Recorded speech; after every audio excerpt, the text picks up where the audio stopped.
So my first question is the same for every candidate, sort of an icebreaker.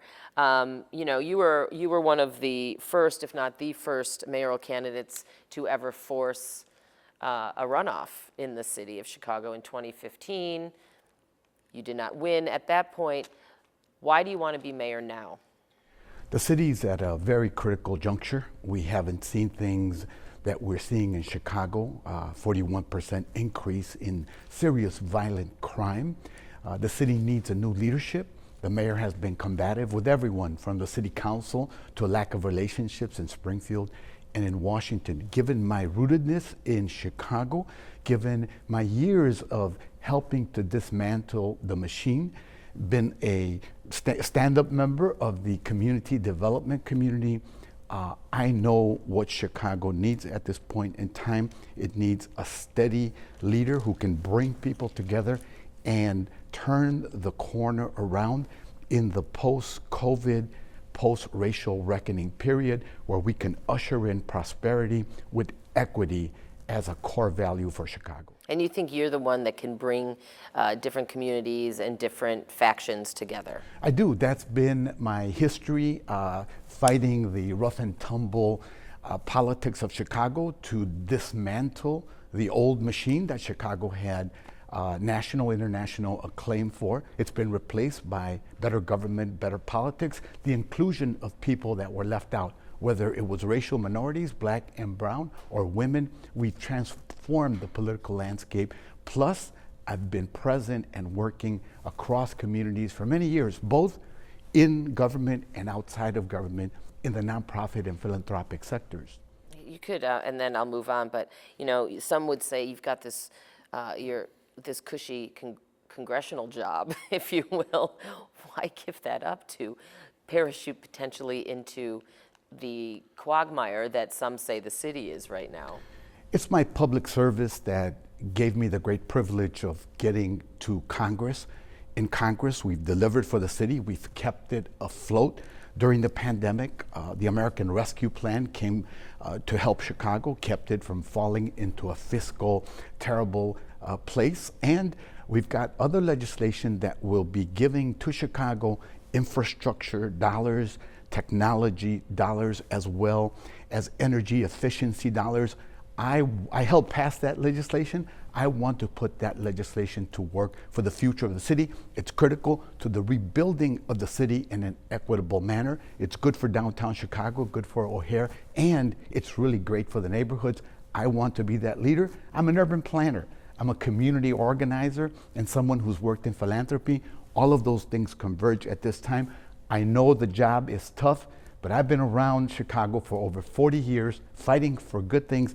This is a time to get Chicago back on track. Okay. Is public safety your number one priority? And if not, what is? Public safety is my number one priority. Why? Because it is critical to doing anything else that we need to do in Chicago. People don't feel safe. People want change.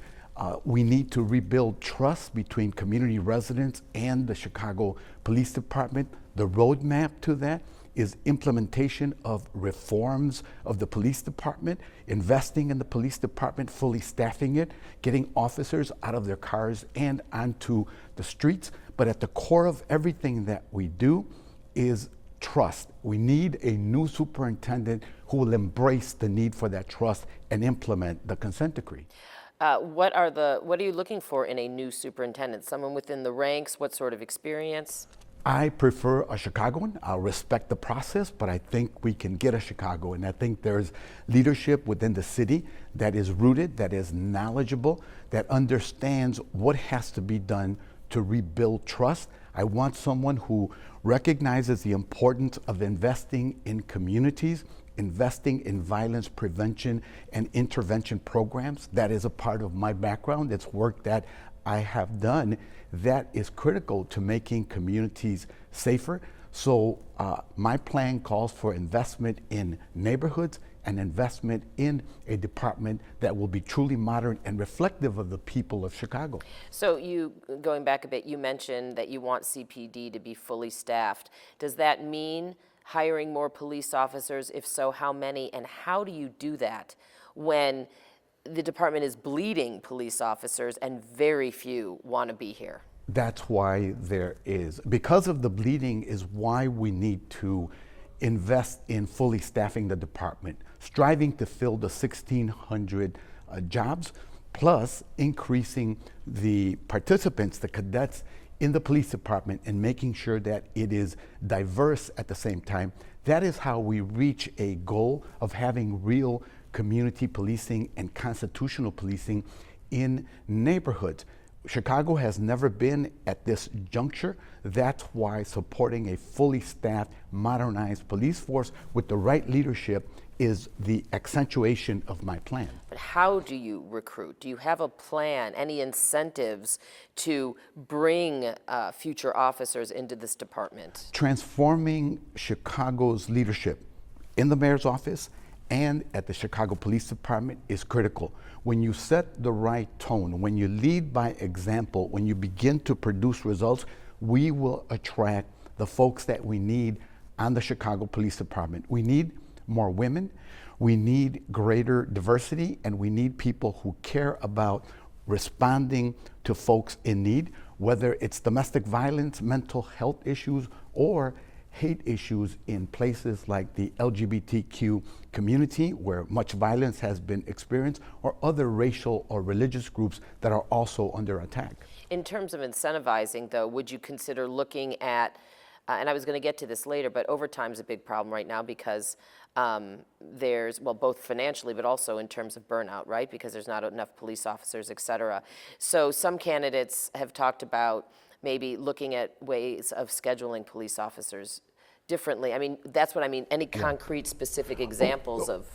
For one, I would move the members of citywide task forces to the neighborhoods. That's where they're needed. That's where it makes the greatest difference. And two, we need to be responsive to officers' needs. We've had an unprecedented number of suicides. Officers are telling us that they need help providing mental health services. The schedule is critical because I think that's been driving a lot of the depression and things that result in drastic developments like the spike in police suicides in Chicago. So any thoughts specifically on what you might do with schedules and that sort of thing? I mean, some talk about a 4-day work week, 4 10-hour, 4 12-hour days, or? I think they need to be more predictable. I think a leader, a superintendent who understands that in Chicago and understands how to spread that out in the department is critical. That's why having someone from Chicago is a great priority in my future reform plans for the department. You also want to hire more civilians to free up some sworn officers. What and how many jobs would those civilian CPD workers fill? A significant amount. Compared to Los Angeles and New York, we lag significantly behind. We're less than 10% in terms of civilians in the police department. What this is about is having uniformed armed police officers available for patrol in neighborhoods and moving officers who may be at the desk today to do the priority work in Chicago, increasing the number of detectives to solve the horrific unsolved homicide rate is another priority. This is how you achieve it. We need to be commonsensical about how we deploy police.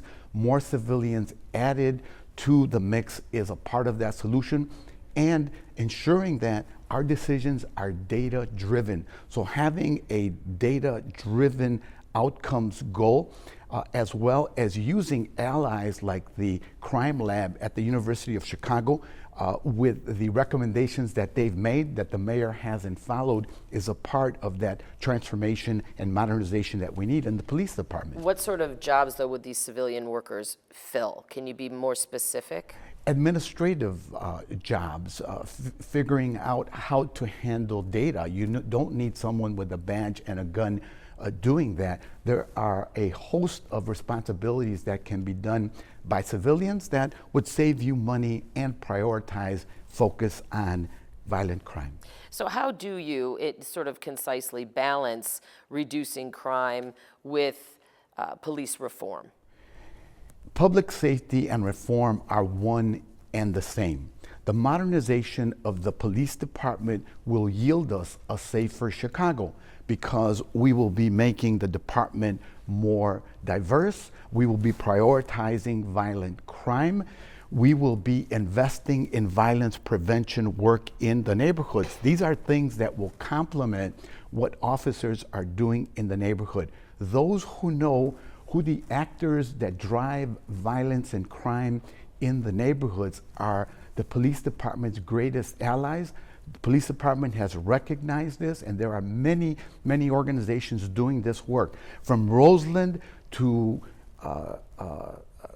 Englewood to Austin to the northwest side of Chicago, some of the best violence prevention groups exist here in Chicago. They are in demand as consultants nationwide because people know that the work that they're doing is paying off in reducing violence, saving lives, and making communities safer. A lot of what you're saying, I've heard from other candidates in the past. I mean, not just this election, but in the past. How do you do it differently? Talk is one thing. Yes. How do you make it happen? Because I really, with all respect, I've heard this before. The organization that I founded and led for 10 years in Little Village majored in this. This was one of our specialties. We did two things that lowered violence in the community, especially gang violence. We opened up schools after school hours for students, for parents, and other community residents to have the lighted schoolhouse be available to everyone, and it made a big difference. The other was investment in building a core of trained individuals, sometimes former gang members, who do the intervention. They're the ones that prevent retaliation when an act of violence or a shooting has occurred. They're the ones that help provide other outlets for young people, alternatives to the street, get them back in school, get them into a job, provide them with drug treatment, mental health treatment, domestic abuse violence that occurs in the community. I did that at the organization that I led. I want to integrate that into the work for public safety. How do you pave, though, for the many changes and enhancements that we're discussing now and the ones outlined in your public safety plan? Because arguably it will cost more money. It will require more funds. It's in the 2023 budget. The failure of the Lightfoot administration has been getting that money out to the groups. If you ask the groups that do the violence prevention, that has been a big holdup. In the time when we have the money in the budget and you fail to get it out, we can't have that because lives are on the line. It has to be delivered. This is an investment in prevention. This is an investment in saving lives, and where it has been tried in Chicago, it produces results. It reduces shootings, it reduces crime, and it provides young people many opportunities, especially those at the greatest risk of being involved in that lifestyle. So you think the funds already exist? That Yes. You could do all of this work with existing money? Yes, but this administration has failed to get that money out. And the American Rescue Plan helped provide that type of assistance. I helped bring that money to Chicago, as well as other infrastructure dollars. That is a finite pot of money, though.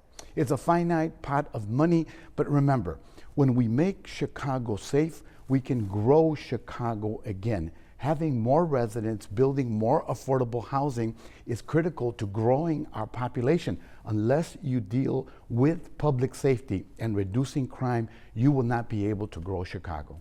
And then real quick, and I want to move on, what about overtime for police? Right now, enhancing the department is going to take time. I mean, you can't do it in 2 months, obviously. They haven't been able to do it in years. So what about overtime for police? Do you restrict it, and if so, how do you adequately patrol the streets in the meantime? I think a Chicago raised superintendent would have the best handle on planning for events, planning for unforeseen developments, and deploying the resources of the department. If you're not from Chicago, you really won't know the seasons, the demand, the peak times, the lower times to adequately plan. Someone from Chicago who understands our seasons, who understands how the city functions, can be a much better administrator than someone who comes from the outside in terms of not overspending in the overtime column and the most impactful deployment of officers. So it seems like also what you're saying then is that overtime will still be necessary, but there's a better way to use it. You should always be prepared for unforeseen developments, but a seasoned superintendent who knows Chicago can help save money. You mentioned after school hours, youth, giving youth opportunities, kids, no one really says youth, giving kids opportunities is something that I know everyone has talked about. You just mentioned, at least in your community, having after school hours, keeping schools open. Any other specific ideas in terms of giving kids opportunities, keeping them off the streets, keeping them enriched, educating them? Any more specific thoughts? Yes, if we increase the funding from Springfield to the Chicago public school system, and we should raise the level of EBFF funding, that would provide schools the resources to keep the lights on after school. It would provide funding to make a difference, to impact children, keep them busy, help them with their homework, with technology, but it also helps parents. Parents can go to the schoolhouse, do exercise, they can learn English as a second language, become citizens, or become adept at technology as well to help their children. And it also provides facilities that already exist in the community to help teenagers and adolescents stay busy, burn up their energy, go home, and be in safe spaces. Can you also pay for all of that citywide with existing funds? You partner with Philanthropy. I think there is a greater disposition on the part of philanthropy, community foundations, and corporate philanthropy to invest in those things. Why? Because they want, those corporations, those foundations want to see Chicago turn the corner. They want a safer Chicago, and they want a Chicago that is working together to rebuild. Now, to a couple elephants in the room, and I would be remiss if I didn't sit down with you one-on-one and ask about the two elephants. There's two. One, there's really three. Your longstanding support of Mike Madigan has been criticized. Where do you stand in regards to your support and your thoughts of the former speaker now? No one in Chicago has fought against machine politics than I, who is in office today. My history goes back to the 1980s with Harold Washington. I'd like to believe that no one has helped dismantle the machine more than I. My endorsement of the former Speaker of the House was at a time when Bruce Rauner, a Republican, was trying to make Illinois a right-to-work state. I endorsed him because there was a shadow candidate sponsored by the governor seeking to take out the Speaker. I endorsed him one time. He was the chairman of the Democratic Party. He ran unopposed. I was a member of the State Central Committee. That is the extent of what happened there. Labor leaders asked me to support him. At that time, he was the best choice to continue the work of protecting workers, protecting working conditions, and pensions in Illinois. Okay, so no more ties. That was the one-time endorsement. Yes. Okay. On Monday, I was there when you were asked about the fact that you're the unnamed congressman mentioned in federal documents pertaining to the ongoing ComEd bribery case. You denied that you had anything to do specifically with Juan Ochoa being, or the attempt to get him appointed to the ComEd board. You denied that. You said absolutely not. But can you tell me, have you hired a criminal defense attorney? Absolutely not. I'm not under investigation. The article says that I'm not under investigation, and it says that my name came up in some recording that two individuals were having about something. That's correct. I am not under investigation. I have not hired an attorney. I don't need one. And nobody has, from the federal government, has reached out to say, we'd No. like to talk to you? No, not in this case, not in any other case, as far as I can remember, never been interviewed by the FBI for any reason. Or requested to be interviewed? No. Okay. People want to know, Of you know, course, it's becoming, sure. and then today, I happened to be sitting and waiting for another interview, and I read in Cranes that you are stepping away from the House Financial Panel. The speculation is because of your financial dollar ties to Sam Bankman-Fried. I think that's how you say his name. Can you talk about that decision? Yeah. Why did you do it? And should people be concerned about that money that you took from the indicted crypto king? First of all, the Republicans have a majority in the U.S. House. They're changing the composition of the committees. I was waived onto the committee for 2 Congresses. We have less seats available, so I won't be on that committee. In terms of Sam Bankman-Fried, I was the first Democrat to return a contribution of $2,900 when I learned about it. I have never spoken. I don't know Mr. Fried, and that's the end of it.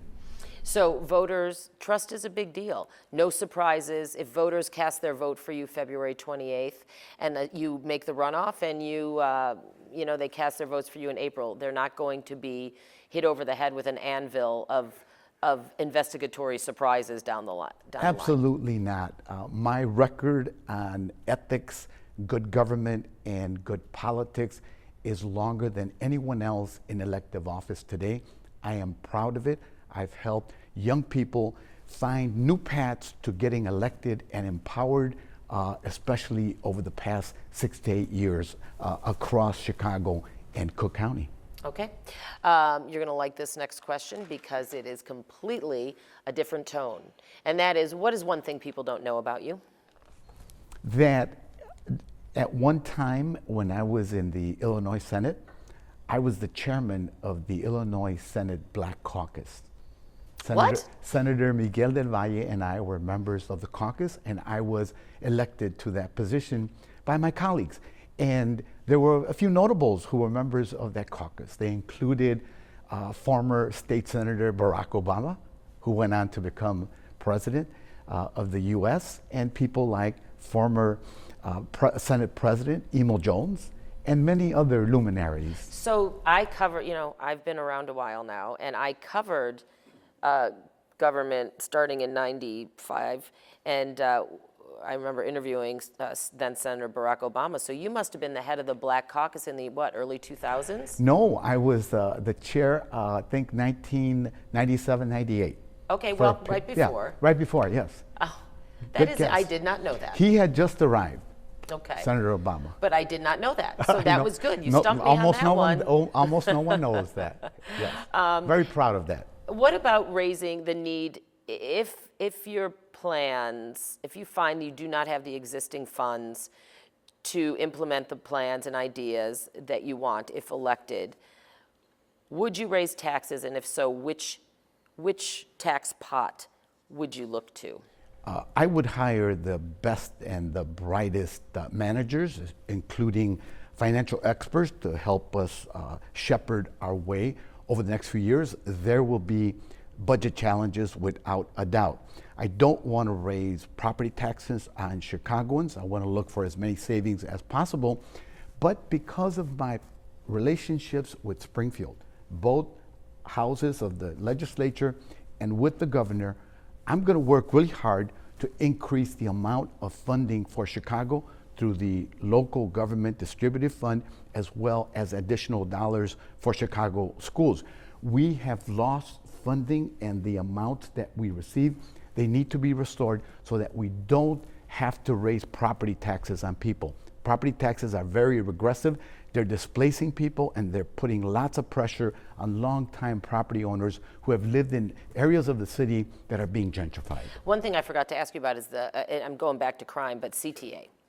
Some of your opponents have talked about taking money used for the private security right now and putting officers patrolling CTA to help with safety. I, of course, am saying, well, there's a shortage right now, so what do you do about that? There seems to be a gap. But what are your thoughts on what to do about the CTA? Because people are worried. They're scared. Sure. First of all, I helped keep the CTA afloat through funding from the federal government during the pandemic and including through today and the coming year as well. That money will run out, but we need more conductors on trains. We need more maintenance personnel, more eyes and ears on the CTA. That is far less expensive than hiring additional police officers who are armed.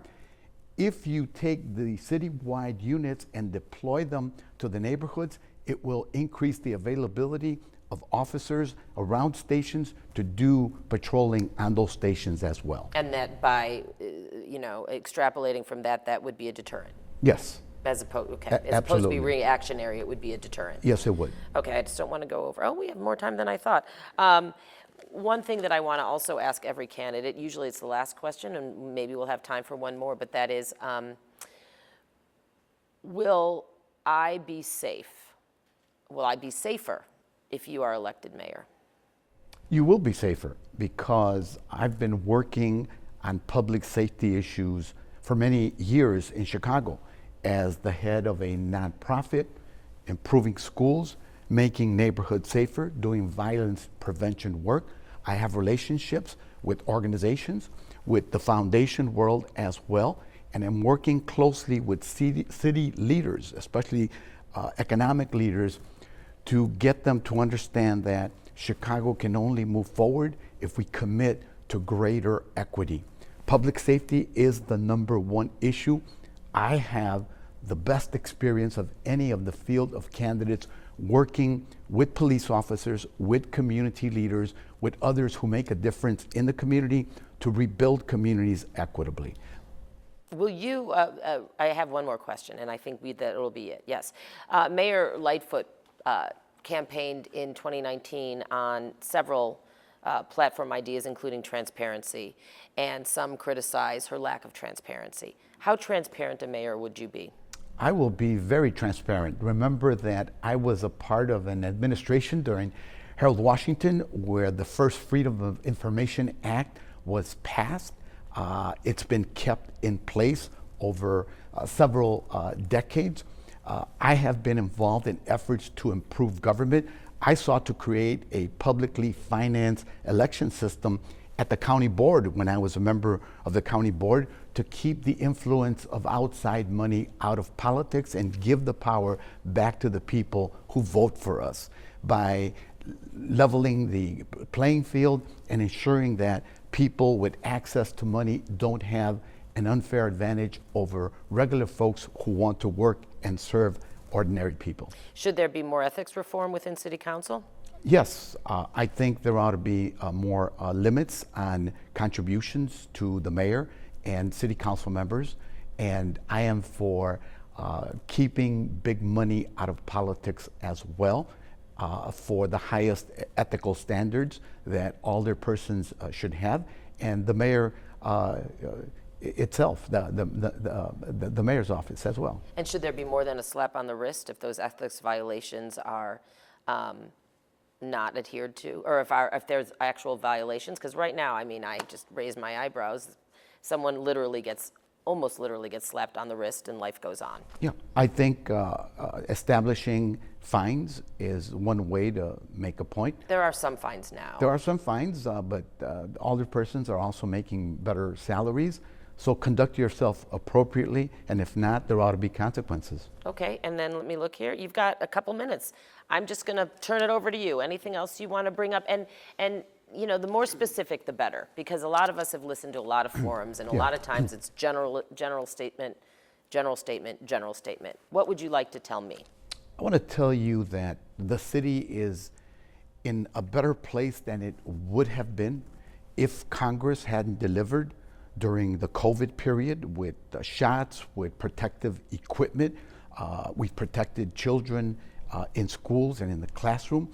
We kept public transit afloat. Legislation that I helped write in the Financial Services Committee provided relief for tenants so that they would not be evicted. It provided relief for homeowners so that they wouldn't have to make their scheduled mortgage payments.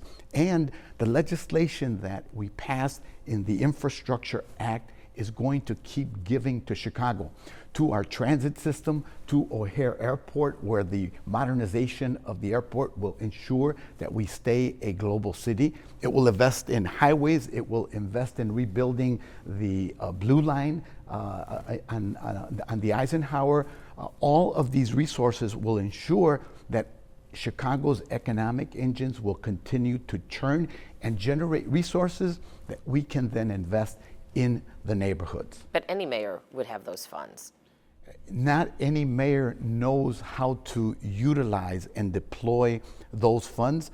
Those of us who help craft that legislation and have been advocating for injection into Chicago know better.